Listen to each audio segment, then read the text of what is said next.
አይከለክልም። ዳይኮቶማይዝ አይደረግም ሁለቱ ማለት ነው። እኛም እኮ አሁን በቅዳሴያችን ምስጋና ነው የምናቀርበው አይደል? ናኩተከ እግዚኦ በፍቁር ወልድከ እግዚእነ ኢየሱስ፣ በተወደደ ልጅ በጌታችን በኢየሱስ ክርስቶስ እናመሰግናለን ብለን ነው እኮ የምንጀምረው። ናኩቶ ለገባሪ ሰናያት እግዚአብሔር ላዕሌነ አቡ ለእግዚእነ ወአምላክነ ወመድኃኒነ ኢየሱስ ክርስቶስ፣ የጌታችን የመድኃኒታችን የኢየሱስ ክርስቶስ አባት እግዚአብሔር እናመስግነው ለእኛ በጎ ነገር ያደረገ ብላ ነው ቤተክርስቲያን ቅዳሴዋን የምትጀምረው። ማንኛውም ጥንታውያን ቤተክርስቲያናት የቁርባን ስርዓታቸው በምስጋና በቅዳሴ የተሞላ ነው። ስለዚህ ያ ምስጋናው ቅዳሴው አይቀርም፣ ግን ቅዱስ ቁርባን ግን መስዋዕት እንደሆነ ጥንታውያን ክርስቲያኖች በዚህ መንገድ ተረድተውታል። እነ ዲዳኬ 14 ምዕራፍ 14 ቀለምንጦስ ዘእስክንድርያ ወደ ቆሮንቶስ ሰዎች በላከው መልእክቱ 44 ላይ አግናጢዮስ ዘአንጾኪያ ሌተር ቱ ዘ ፊላደልፊያንስ ወደ ፊላደልፊያ በላከው መልእክቱ ምዕራፍ 4 ጀስቲን ማርቲር ዲያሎግ ዊዝ ትራይፎ ዘ ጂው ቻፕተር 41 ሄሬኒዮስ እንደውም ሄሬኒዮስ ከፍጥረት በኩራት ለእግዚአብሔር አቅርበናል ይላል። ህብስቱና ወይኑን ራሱ ለእግዚአብሔር ፍጥረታትን እየቀደስን ነው፣ ለእግዚአብሔር የምስጋና መስዋዕት አድርገን እያቀረብናቸው ነው። ከዚያ በኋላ እግዚአብሔር ደግሞ ያንን የልጁ ስጋና ደም አድርጎ ለእኛ ይሰጠናል ብሎ በጣም ከፍ ያለ በጣም ምንድነው የሰው ልጅ ክህነት ፍጥረትን ወደ መቀደስ ወደ ማክበር በዚህ በቅዱስ ቁርባን በኩል ፍጥረት ራሱ ይከብራል፣ ለእግዚአብሔር መስዋዕት ብሎ ይቀርባል በሚል ድንቅ የሆነ ነገር ያቀርባል ማለት ነው። አጌንስት ሄረሲ አራተኛ መጽሐፉ ላይ ምዕራፍ 17 ሲፕሪያን ኦፍ ካርቴጅ ሌተር 63 ሴራፒዮን ብዙ መጥቀስ እንችላለን። ቄርሎስ ዘኢየሩሳሌም ካቴኪዝሙ ላይ ሌክቸሩ ላይ 23 ቻፕተር 23 ጎርጎሪዮስ ዘንዚናዙ ሌተር ቱ አንፊሎኬስ አይ ቲንክ 171 አምብሮስ ኦፍ ሚላን ኮሜንታሪስ ኦን 12 ሳልምስ ኦፍ ዴቪድ ቻፕተር 38 ዮሐንስ አፈወርቅ ጆን ክሪሶስቶም ሆሚሊስ ኦን ሮማንስ ሮሜ 8:8 ይቅርታ 8ኛ ሆሚሊው ላይ ሮማንን በተረጎመበት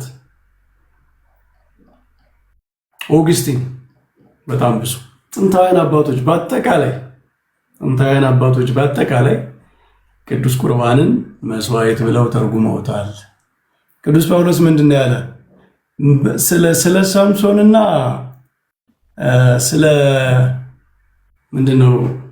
ስለ ሶምሶንና ስለ ዮፍታሔ ስለማን ልናገር ብሎ ዕብራውያን ላይ ያለ አይደለ? ስንቱን ልናገር ስንቱን ልዘርዝር ጊዜ ያጥርብኛል የሚለው ማለት ነው። ቅዱስ ቁርባንን መስዋዕት ብለው የተረጎሙ አባቶችን ብንዘረዝር ጊዜ ያጥርብናል። በጣም ብዙ ናቸው። ኦልሞስት ሁሉም አባቶች ማለት ይቻላል። አሁን ደግሞ ወደ ሞደርን ስኮላርሺፕ እንሂድ። ወደ ሞደርን ስኮላርሺፕ አብዛኞቹ ፕሮቴስታንቶች የሆኑ ሰዎች የሰሯቸው ጥናቶች እነዚህም ወደዛ ነው የሚያመለክቱ። ለምሳሌ ከኮሜንታሪዎች በጣም ከታወቁ ኮሜንታሪዎች መካከል WD ዴቪስ ኤንድ DC አሊሰን የሚባሉ ሰዎች የሰሩት የማቴዎስ ወንጌል ኮሜንታሪ ቮሊዩም 3 ላይ ኢንተርናሽናል ክሪቲካል ኮሜንታሪ እሱ እንደዛ ይተረጉማል። ጂሰስ ዘ ሳክሪፋይስ ሂስቶሪካል ኤንድ ቴዎሎጂካል ስተዲ የሚል ስኮት ሻውፍ የሚባል ሰው የሰራው በጣም የታወቀ ብዙ ቦታ ላይ የሚጠቀስ በጣም ጥልቅ የሆነ ጥናት ያለው መጽሐፍ ነው። እሱም ቅዱስ ቁርባን በሳክሪፊሻል ቋንቋ እንደተሰጠ ሳክሪፊሻል ቶን ያለው ንግግር ጌታ እንደተናገረና ወደ ሳክሪፋይስ ተደርጎ እንደሚተረጎም ይናገራል። አንድ ደግሞ በቅርቡ የተጻፈ መጽሐፍ አለ። በተለይ ይሄ ፔናል ሰብስቲቲዩሽንን የሚሟገት መጽሐፍ ነው። እሱ ደግሞ አንድሪው ሬሚንግተን ሪሌራ የሚባል ላምብ ኦፍ ዘ ፍሪ መጽሐፍቶቹ ላሳያችሁ ስክሪንሾት የምታረጉ ከሆነ ለማንበብ ማለት ነው።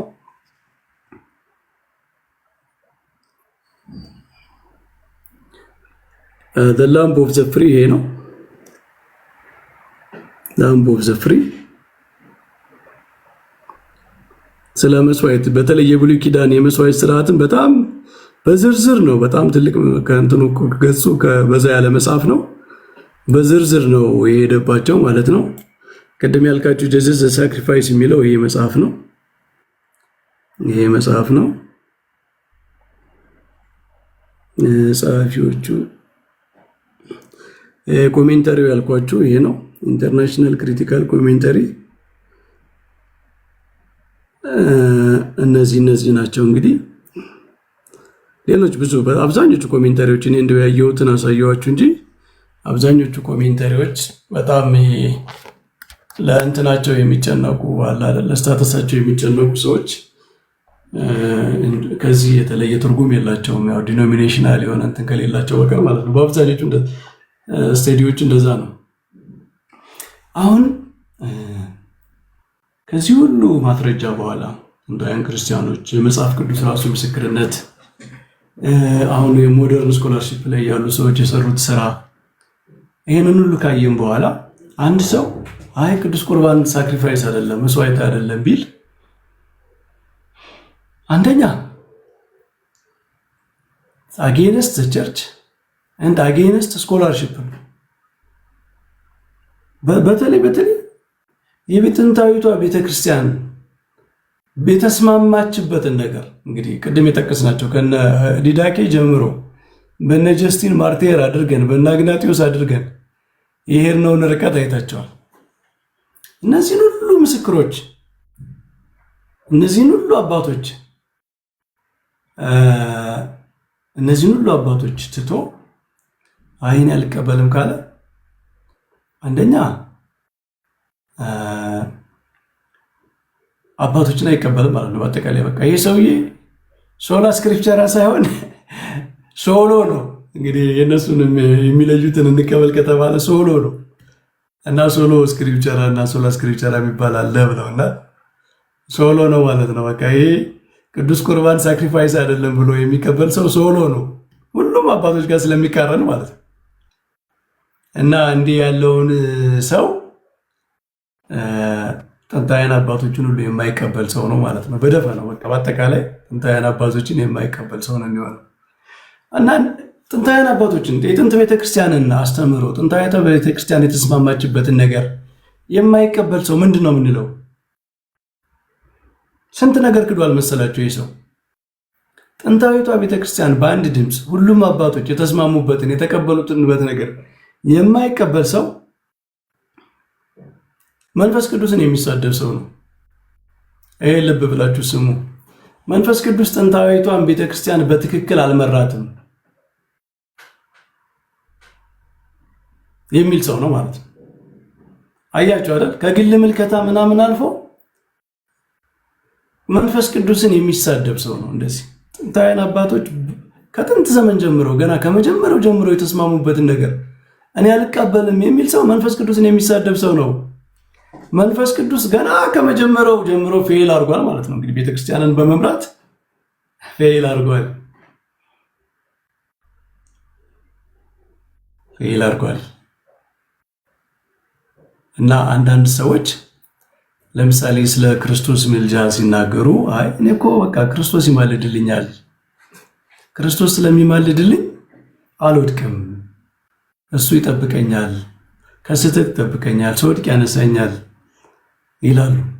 እና ጥንታዊቷን ቤተክርስቲያን ትቷት ነበር አንተን እየጠበቀ ይህን እነዚህ ሁሉ አባቶች ለስህተት ትቷቸው ነበር ማለት ነው። ኧረ ጉድ ነው። ኧረ ጉድ ነው።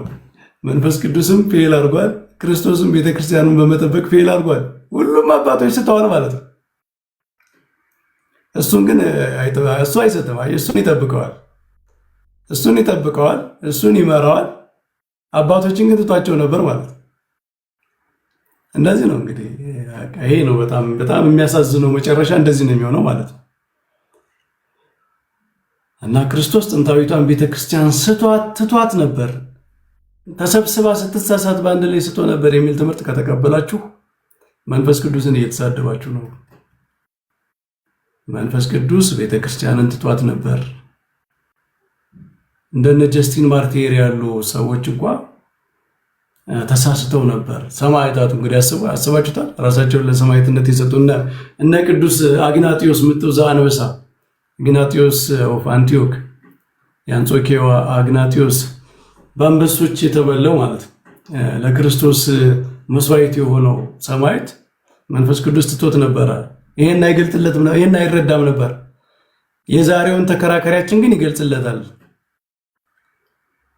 የዛሬው ተከራካሪያችን በመንፈስ ቅዱስ ጥበቃ ነው። መንፈስ ቅዱስ ነው የሚመራው። እነ ቅዱስ አግናጢዮስን ግን አይመራቸውም ነበር ማለት ነው። እና እንደዚህ አይነት አይምሮ ለእንደዚህ አይነት አይምሮ ከመሰጠት ያድናችሁ ወገኖች። እሺ ከቅዱስ ቁርባን ወደ መሰዊያ እንሄድና እንጨርሳለን። ሁለተኛው ርዕሳችን መሰዊያ ስለሆነ ማለት ነው። ቅዱስ ቁርባን መስዋዕት ከሆነ መሰዊያ ያስፈልጋል። ቅዱስ ቁርባን መስዋዕት ነው ብሎ የሚያምን ሰው አሁን የጠቀስናቸው ምስክሮች ሁሉ ተቀብሎ ቅዱስ ቁርባን መስዋዕት ነው ብሎ የሚያምን ሰው መሰዊያ ቤተክርስቲያን እንደሚኖራት ሊጠራጠር አይችልም። ምክንያቱም ያለ መስዋዕት መሰዊያ ሊኖር አይችልም። በታሪክ እንደው በሃይማኖቶች ታሪክ ክርስትናን ተውት፣ ብሉይ ኪዳንን ዕብራውያንን ተውት፣ በምንም ዓለም ላይ መስዋዕት ያለ መሰዊያ አይኖርም።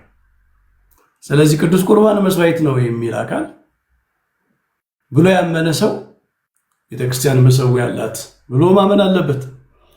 ዛት ኢዝ ዋት ሃፕንድ ማለት ነው። በጥንት ቤተክርስቲያን የሆነው እሱ ነው። ቅዱስ ጳውሎስም መሰዊያ አለን ይላል።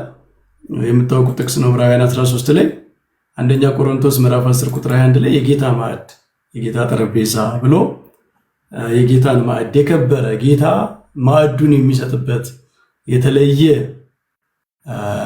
ጠረጴዛ ብሎ ጠቅሶታል። የጌታ ጠረጴዛ ይላል እና አንድ ሰው ምን አለ? ኧረ ይሄን ጠረጴዛ የሚል ነገር አበዛችሁት። ጠረጴዛ ብትሉ ትደበደባላችሁ። በቤተክርስቲያን እንደዚህ መሰዊያውን ጠረጴዛ ብትሉት ትደበደባላችሁ አለ። እንደ የግሪኩ እኮ እንደዛ ነው የሚለው፣ ጠረጴዛ ነው የሚለው እኮ ማዕድ የሚለው መጽሐፍ ቅዱስ ያለውን ነገር ተናግረን እንዴት ነው ምን ደበደበው?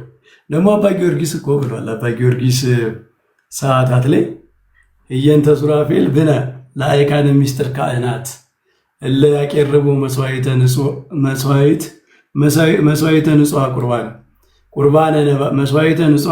ቁርባነ ነባቤ ወዕጣን ውኩፈ ዘማዕዛው ሰናይ ይላል። በሱራፌል ፈንታ ካህናት አሉን። ንጹህ መስዋዕት ቁርባን የሚናገር ቁርባን ክርስቶስን ነው የሚናገር ቁርባን ነባቢ ራሽናል ነባቤ በግ ነባቤ የሚናገር በግ የሚናገር ቁርባን የሚለው ክርስቶስን ነው። እንደ ብሉይ ኪዳን ኢራሽናል የሆኑ የማያስቡ ወደየት እየሄዱ እንደሆነ እንኳን እንደማያውቁ አይነት መስዋዕት አይደለም ነው ክርስቶስ የሚናገር መስዋዕት ነባቢ እና ይህንን የሚያቀርቡ በሱራፌል ፈንታ ካህናት አሉን አለ። እየንተ ሊቃናት የሚባሉ የመላእክት ነገድ አሉ። እየንተ ሊቃናት ብነ ዲያቆናት ንጹሐን፣ በሊቃናት ፈንታ ደግሞ ዲያቆናት ንጹሐን ዲያቆናት አሉን። ለአቅለሉ ክነፊሆሙ ለተልእኮ ምስጢር ቅዱስ በዲበ ዛቲ ጠረጴዛ፣ በዚች ጠረጴዛ ላይ ለሚደረገው ምስጢር ቅዱስ ለሆነው ምስጢር ለመላላክ እንደ መላእክት ክንፋቸውን የሚያቀሉ ዲያቆናት አሉን ይላል። በዲበ ዛቲ ጠረጴዛ ይላል አባ ጊዮርጊስ። አው ሁሉም ልክ ነው ሲዩ እና ቤተክርስቲያናችን በየጊዜው የምትለው እኮ ነው እንዴ ካህናቱ ሁሉ በዲበ ዛቲ ጠረጴዛ ሲሉ ነው የሚውሉት እኮ ሰዓታት ሲያደርሱ ማታ ማታ የሚያድሩት። እና እንግዲህ እነሱም አብረው ይደብደቡ እኛም እንደብደባ። እንደዛ አይደለም። ያው እናንተ ስለማታውቁት አይባልም ማለት አይደለም ነው። እናንተ አብዛኞቻችሁ ባይዘወይ የወጣችሁ ሰዎች በተለይ በታድሶ ምናምን የወጣችሁ ሰዎች ቤተክርስቲያንን አውቃችሁ ከሌላው በላይ በውጭ ካለው ፕሮቴስታንት የበለጠ ቤተክርስቲያንን አውቃችሁ የወጣችሁ ትመስላላችሁ። እንደዛ ነው አክት የምታደርጉት። ግን እኔ አብዛኛውን ሳያችሁ የምታውቁ አይደላችሁም። ሳታውቁ ነው የወጣችሁት። በጣም የሚያሳዝነው በጣም ጥልቅ የሆነውን በጣም ዲፕ የሆነውን ነገር አይደለም የምታውቁት። እናንተ ዝም ብለው ፕሮቴስታንት አደናግሯችሁ ምናምን አስደንብሯችሁ ከዛ አይምሯችሁ ተበርዞ ከዛ ደግሞ በቃ በጥላቻም በምንም በዛ ይሄድ ነው አብዛኛው ማለት ነው እንጂ በሰዓታቷ ቤተክርስቲያን ለተልእኮ ምስጢር ቅዱስ በዲበ ዛቲ ጠረጴዛ እያለች የምታመሰግን ቤተክርስቲያን ኧረ በፍጹም ጠረጴዛ የሚባል ነገር የለም ይላል አንድ እንደውም እኔ ቀድሻለሁ የሚል ሰውዬ ሰምታችሁታል። እኔም ቀድሻለሁ እንደውም እኔ ቤተክርስቲያን ካህን ነበርኩ አለ። ሰዓታት ሳይቆም ነው ካህን የነበረው። ጉድ እኮ ነው። እና በጣም ውሸት፣ ግብዝነት፣ አውቃለሁ ባይነት፣ አውቅ ነበር እንደው በቃ ጠንቅቄ መርምሬ ነው የወጣሁት ምናምን ይላሉ።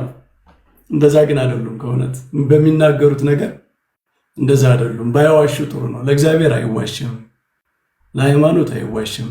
እና እንደዛ ስናይ በጣም እናዝናለን በእውነቱ። በመጨረሻ እኛ ቤተክርስቲያን ውስጥ መሰዊያ ያለን ስንል መሰዊያችን ታቦትም ነው። አሁን ምን ይመስላችኋል? እንደዚህ እንላቸው ታቦት ነው፣ ግን ታቦቱ መሰዊያ ሆነ ወይም መሰዊያ ነበር ወይም ታቦት ሆነ ብለን ተቀየረ ምናምን የምንላቸው ይመስላችኋል? እንደዛ አይደለም። በብሉይ ኪዳን የነበሩ ብዙ መሰዊያዎች ነበሩ እና ዘሞስት ሰክሪድ የሆነው መሰዊያ ታቦቱ ነው።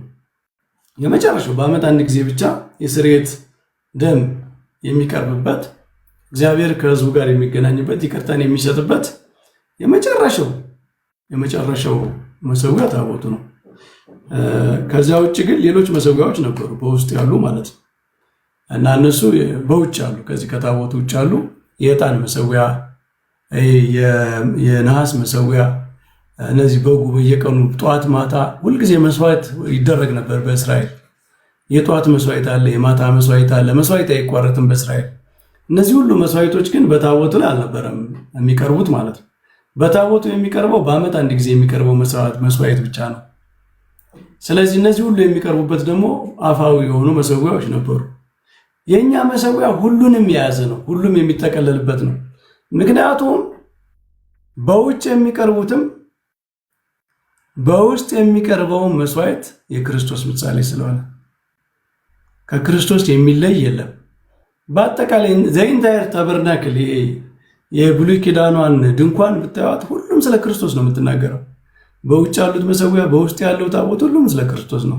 ስለዚህ ክርስቶስ የሚቀርብበት የክርስቶስ ስጋና ደም የሚሰጥበት መሰዊያ የሁሉም ምስጢር የያዘ ነው። ለዛ ነው ዕጣንም የሚቀርብበት። አሁን ካህናት ዕጣን ሲያሳርጉ ከጸሎት ጋር በዚሁ በመሰዊያው ነው እንጂ ሌላ የዕጣን መሰዊያ የሚባል የለም። እሺ እንደ ብሉይ ኪዳን የዕጣን